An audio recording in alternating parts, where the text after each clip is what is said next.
Hey guys, it's Aaron. So I want to take a look today at using the scale command with components. The use case that I was looking at, is because I ran in this for real, is the idea of using different copies of a scaled item to work in it to not have to worry about working in scale. That makes sense, right? Anyhow, it'll make sense when we get into it. The spot I ran into this and run into it regularly is with 3D printing. A lot of times there's a physical restraint that I want to use or exact dimension I want to use, but I don't want the rest of my modeling to be limited by that scale. This will make more sense as we do it. We'll just hop in and show you that right now. All right, so I'm going to say that I'm going to model a device. It's going to be a thing. Think about the size of a cell phone or so. So I'm going to say that initially I want to set the bounds of what I can print. This could be something like how big is my print bed, or some other physical attribute. So I'm going to say, for example, in this example, I want to make something that is about 2 inches by 3.5 inches, something like that. And I'm going to say that for height, I want that to be about, I don't know what, 3/8 of an inch. Okay, so this is the bounds of the thing I want to build. So this is going to be a little tablet, phony kind of shaped thing. So I'm going to take that and I'm going to make it a component. And I'm going to call it my tablet, I guess. And I'm going to create it. Now, this isn't saying that this is the only thing I have to work with. The reason I made it a component is because the first thing I'm going to do is I'm going to take it, Option copy right here, and then scale this one up 100 times. Now, the reason this is nice is because I can come in here and I can do things inside this big copy that I can't do inside the small one. So for example, say I want to round this corner off. Well, if I try to come down into this copy right here and I want to get a super smooth rounded corner, so I want to do something like I want to put an arc in, I want to do something like 48 sides, right? Because I want to get a super fine corner here, little teeny tiny segments. So I do that, it's going to tell me that's too small for that many segments.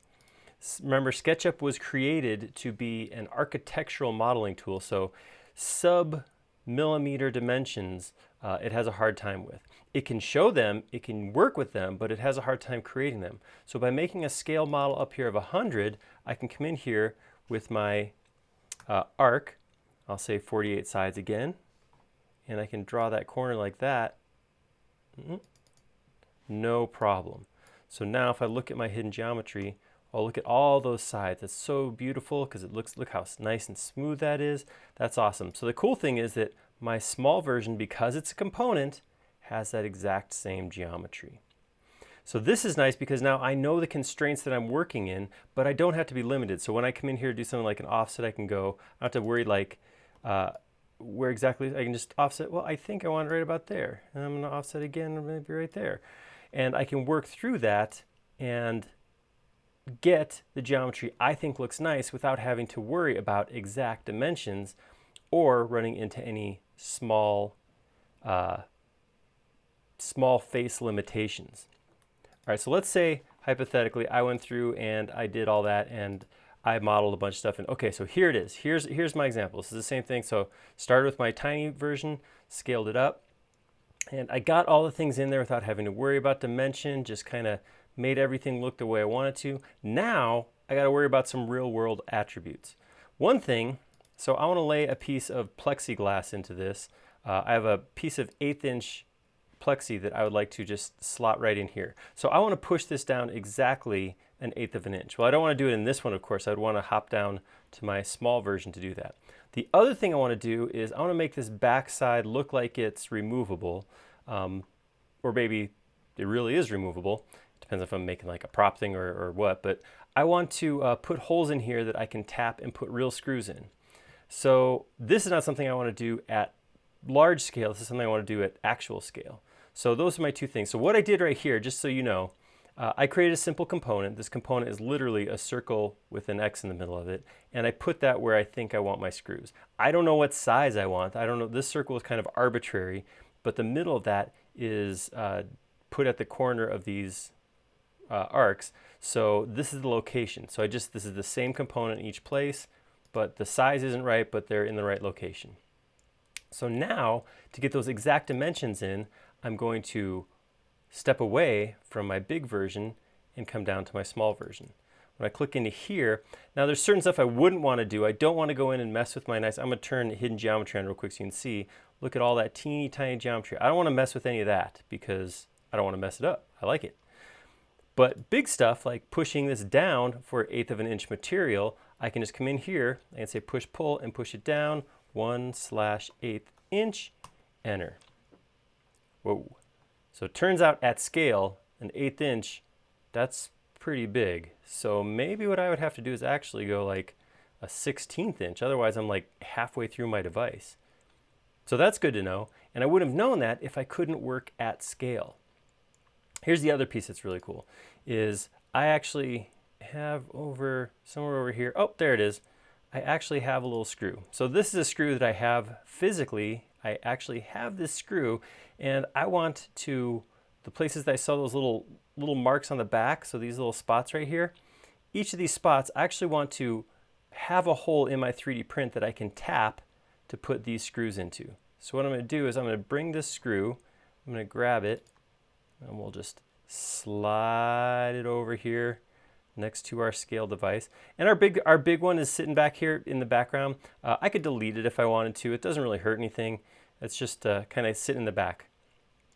All right, so here I want to take this screw. First thing I'm going to do is obviously I want to flip it upside down. So I'm going to hit move, and then with move I'm just going to grab this handle, flip it over 180 degrees. All right, and we'll just scoot it over so it's not in the face. Now what I want to do is I want to grab it and I want the center of this screw to be at this hole right here. So I'm going to go to move, I'm going to hover over it and grab that middle point, and now I'm going to flip upside down.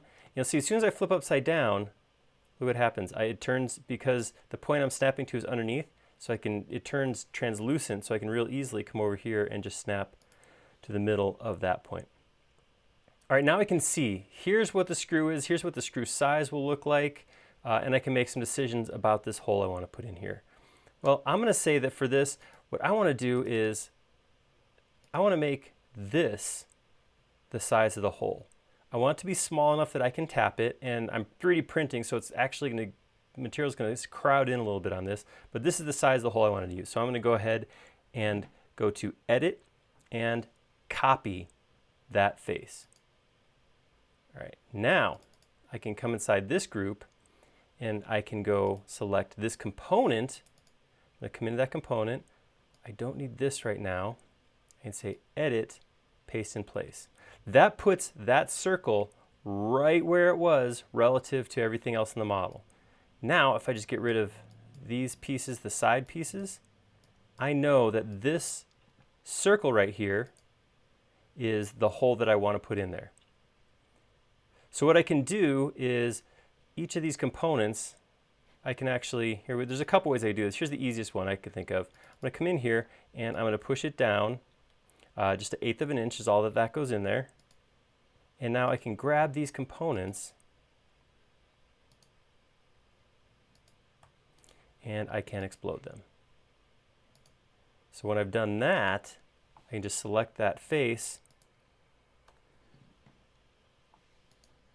delete, delete. And what I created at this point is a hole that I know is the right size for a real world version of this screw right here. So this screw, once I tap it, will be able to screw right in, and then I will have my screw head sitting up like that, which is what I'm looking for. I could countersink or use a different screw head, but I'm saying this, that my screws kind of act like little feet, but that's what I'm looking for. So that is how you use a scaled component to first set the bounds of your actual model without having to worry about exact dimensions, and then account for real world materials inside of that scaled model. I hope you got a thing or two out of that, and it's just, I must have bumped something.